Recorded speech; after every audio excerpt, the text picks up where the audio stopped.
It seems like 2023 is going to be no different when it comes to the volatility, the negative headlines, as well as people thinking there's opportunities, but there might not be, and then there actually is opportunities, but no one capitalizes on it. It's going to be a shit show. But essentially in this video, I want to break down my 6 top things that I'm looking at prioritizing when it comes to building and protecting your wealth in 2023. If you're interested, keep watching. Hey guys, my name's Ravi and welcome back to Personal Finance with Ravi Sharma. If you're new here, smash that subscribe button because I talk about real estate, cryptocurrency, and financial freedom. Now, if you are looking at real estate in 2023, you want to be doing it with the right team, and having someone do it for you is going to be the best way to do it, especially if you lack the experience and you want to move quickly. So if you're interested in the buyer's agency, I'll leave a link in the description below to my website, as well as my email in the pinned comments down below. We basically specialize in helping investors like yourself to purchase property, positive cash flow, build that machine in the background while you focus on these next 6 tips. Number 1 is bolster up your emergency fund. Now, if we happen to go through a recession, whether it's in the US or the UK or even here in Australia, what you're going to want to do is have a strong emergency fund. What we're seeing already around the world is our personal savings rates going through the floor. In Australia, we're doing better than what's happening in the US, and you can clearly see this in this graph here, how bad the US situation is. Why it's so important to have that emergency fund, full stop, is so you're protecting yourself from a rainy day. Think of it like this. You've got assets like real estate and you go out, you purchase crypto, you purchase stocks, and then you realize you've got no money left and you're saying, well, YOLO,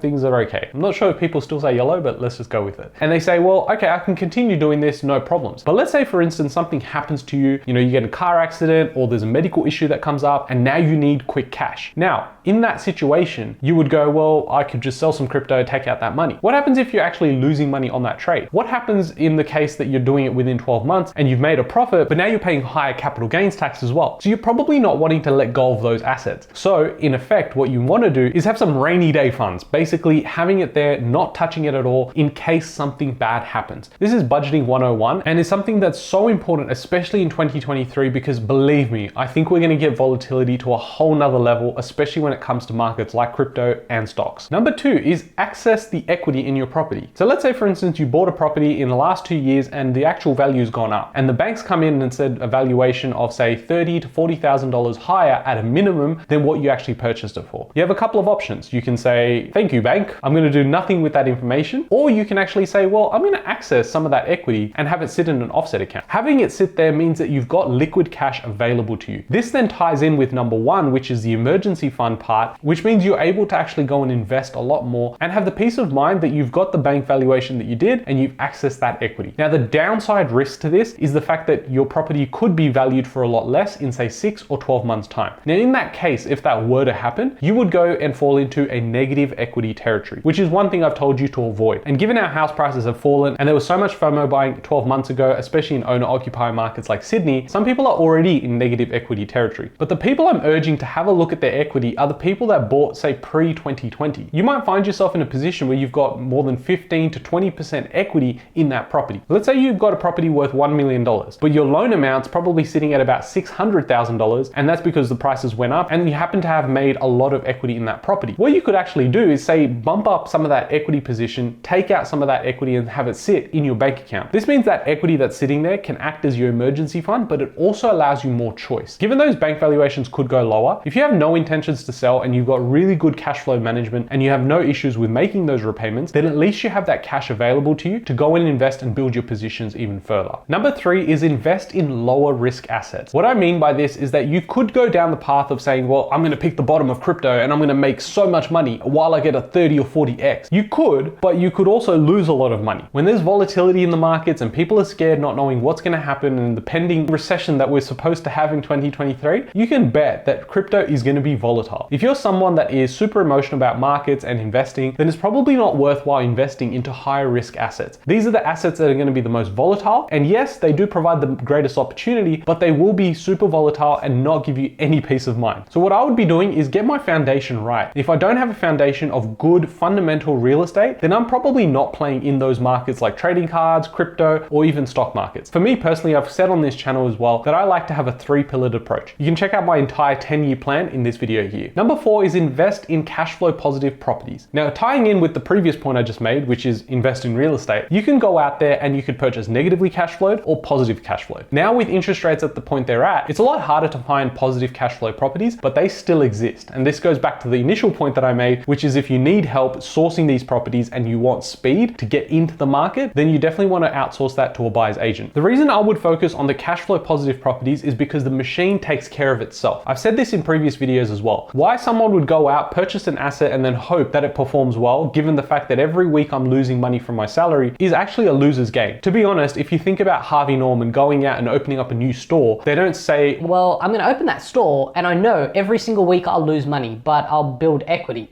I think. They're not going to do it that way. They want that store to be profitable. That profit allows them to go and borrow more, use that debt to go and leverage that position, and then go even further and build that machine. That's exactly how I did it. And that's what I think is going to be super important, especially if we have some volatility around payments, repayments going higher due to interest rates, and no one really knowing if the banks are going to increase their mortgage rates. So if you're in a position where you're already negative cash flow by $200 a week, might be okay for now. But if that goes up to minus 300 or minus 400 in a time where the markets could move side to side, then you're definitely going to get shaken out and is not something you want to have, where it could be a great opportunity to hold on to assets and build your positions rather than offloading properties. Number 5 is be active. Now, the easiest way to explain what I mean here is you could go online and see how to do a push-up. It doesn't mean you're actually doing the push-up. You're just researching about doing the push-up. You might think about it all day and then you go, okay, I've got the proper form and that's how I think I'm going to do it and that's how I think I'm going to look, and then you actually don't do it that day. You wait the next day and get some more information, and then a week later you do the same thing and you continue doing that, but in reality you actually haven't started doing the push-ups. And that is the same thing with investing. You could think about investing and you could say, well, I'm going to do it this way and I'm going to do it this way. Unless you have some scar tissues and actually get involved, you're not actually going to know how your emotions play with the logic of investing into a market. So I would urge you to go, if you are looking at investing, and let's say you're actually comfortable investing $100, instead put $10 and then go in and just start building up those investing muscles. And that means when you are ready with high conviction to go in with some of those investments, you can actually execute a lot faster than someone that's never done it before. Again, I go back to the gym example, which is the fact that if you go in there and say, well, I could go tomorrow and lift a bunch of weights for 3 hours, but you've never been to a gym before, chances are you're going to be super sore after you do this 3-hour massive workout. But if you've gone in there and say you spent 20 minutes every day for the last 2 years, chances are when you're ready to go in for the 3-hour massive workout, you're going to be in a better position during the workout and post-workout. That's the exact same thing when it comes to investing. We focus so much on like our physical body and whatnot, but what we also need to focus on is our investing muscles. These are muscles, and I can tell you now, you've got to be active, you've got to be executing. Same as what I saw during uni. Basically people saying, well, no, I don't want to go and work now. What I'll do is I'll go and do a post-grad, get a master's in some bullshit, and then say, oh yeah, like now I'm going to get a job. The fact is that you're now competing with people who've done 2 years in an actual job and you've just done the theory part. I would much rather focus on the experience, and then after 5 or 6 years you can go back and then get your post-grad stuff. I mean, I'm not sure why I'm talking about uni. It was like 10 years ago for me, but let's continue. The final point I'm going to make around 2023 is it is so important to diversify your income. If you do not have a side hustle, if you are not thinking about greater income than what your job pays you right now, you are going to fall behind. And I'll tell you why this is so important. Because if we have volatility, like I think we're going to have, we're going to start seeing the system break. We're going to start seeing companies start letting go of people, and it's already begun. And we might be in a position where we think no one's going to get rid of my job. It's so safe. You might find yourself being made redundant. And if you lose your job, you've got no income. And if you've got no income during a year, which I think is going to present many opportunities, you're going to not be able to capitalize, and you'll have the rich get richer and the poor get poorer. This is why you need to start focusing on multiple streams of income, because when one income slows down, the others can pick up. And that is so difficult to do, especially now. I totally understand. You want to spend time on lifestyle, you want to go out, you want to go and travel and or do all those things. But let's be honest, audit yourself. You probably have an extra 5 to 10 hours you could find anywhere in the week that you can actually go and dedicate towards even a side hustle that pays you $100 a week. $100 a week is something that you're going, well, that's $5,000 a year. Why would I even bother? That $5,000 today could be worth $50,000 to $100,000 in the next 20, 30 or 40 years if you invest it correctly. Now suddenly you're not working for $5,000 a year. You're working for $50,000 to $100,000 a year. And that's pretty much how I've approached building up my income streams over the last 10 years. I've always gone in thinking not today's value, value, but what this will become in the next 5 or 10 years. And those increases in income have allowed me to potentially purchase an extra property, and that allowed me to diversify my investing as well. So don't think about the short term. What we are seeing is just a normal correction in these markets. It's all just cycles. It's all white noise. What you need to do is understand the cycles, then be active when no one else is, and then be able to build out your position, hold on to your positions now, protect your wealth. Wealth preservation is basically what they say. And then you can be in the best position possible for when things turn around and interest rates start cutting, which I think we'll see in 2023, then you're going to be better positioned than 99% of people. And that is when you take a big stride forward towards financial freedom. I hope you guys have enjoyed this video,